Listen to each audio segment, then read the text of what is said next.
Friends, তোমরা সবাই কেমন আছো? আমি খুব ভালো আছি। তো শিবরাত্রির দিন রাত্রে আমরা অনেক রাত জেগেছিলাম। আর সত্যি বলতে তোমাদের সাথে ভিডিওটা শেয়ার করতাম অনেক আগে, বাট মাঝে খুবই শরীর খারাপ ছিল, তো তোমাদের সাথে শেয়ার করতে পারিনি, কারণ গলার অবস্থাও ভালো ছিল না।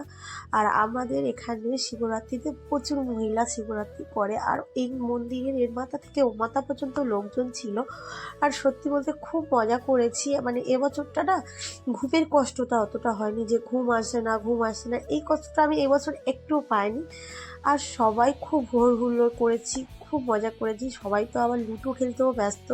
অন্য বছর ঘুম পায়, এবছর ঘুমটা অতটা পাই, মানে কি জানি বুঝতে পারলাম না ঘুমটা কেন পাইনি। বাট খুব মজা করছিলাম, সবাই খুব হাসাহাসিও করছিলাম। এটা সেকেন্ড মানে 2 নম্বর প্রহরে জল ঢালা হচ্ছে। আর এবছর আমি যাব আমাদের ও পাড়াতে, মানে আমাদের সর্দার পাড়ার একটা আছে, ওখানে যাব আমরা, কারণ ওখানে এবছর জল ঢালা হবে। আর ওখানে আবার মন্দিরে শিবলিঙ্গ প্রতিষ্ঠা করেছে, ওখানে হরিনামও হচ্ছিল। তো এই যাবো। তো দেখো আমরা চলেও এসছি, আর হরিনাম হচ্ছে, বেশ ভালো হচ্ছে, সবাই তো নাচানাচি করছিল। এখন সত্যি বলতে সেদিনটা যেন অন্যদিন ঠান্ডাটা একটু কম কম, কিন্তু সেদিন এত কুয়াশা, এত ঠান্ডা পড়েছে যে কি বলবো। আমাদের ওখানে তো বউরা সবাই নাচতেও শুরু করে দিয়েছে, নাচানাচি করতে। আর এখানে যে শিবলিঙ্গটাও খুবই সুন্দর, তোমাদের সাথে অবশ্যই শেয়ার করব।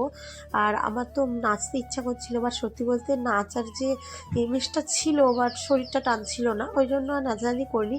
বাট খুব ভালো লাগছিল, সবাই মিলে দেখছিলাম, মানে অনেকে এসেছিলাম।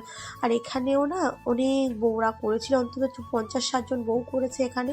আর আমাদের ওখানেও করেছে 55 জন মতো, মানে অনেক, মানে প্রায় সবাই করেছে কম বেশি 1-2 জন করে। তো খুব মজা করছিলাম। আর এদিকে শিবলিঙ্গটাকেও দেখতে গেছিলাম। দেখো ওটা শিবলিঙ্গ আর বছর প্রতিষ্ঠিত করেছিল। তো দেখো, আর মন্দিরটা দেখো কত সুন্দর, এখানে কি ভালো লাগছিল মহাদেব আর পার্বতীকে। আর আমি এসেছিলাম এখানে, একটা কাকা জল ঢালছিল, বলছিল একটু ফটো তুলে দে, একটু ফটো তুলে, এরকমই বলছিল। তো ফটো তুলছিলাম ওনাকে। আর কি সুন্দর লাগছে, চারদিকে সবাই ভোগ লাগিয়েছে, দেখো সবাই ভোগ দিয়ে পুজো দিয়েছে। আর প্রোমো করে বেরিয়ে এসেছি। তো টাটা সবাইকে, দেখা হচ্ছে একটা নতুন ভিডিওতে। যদি ভিডিওটা ভালো লাগে লাইক কমেন্ট শেয়ার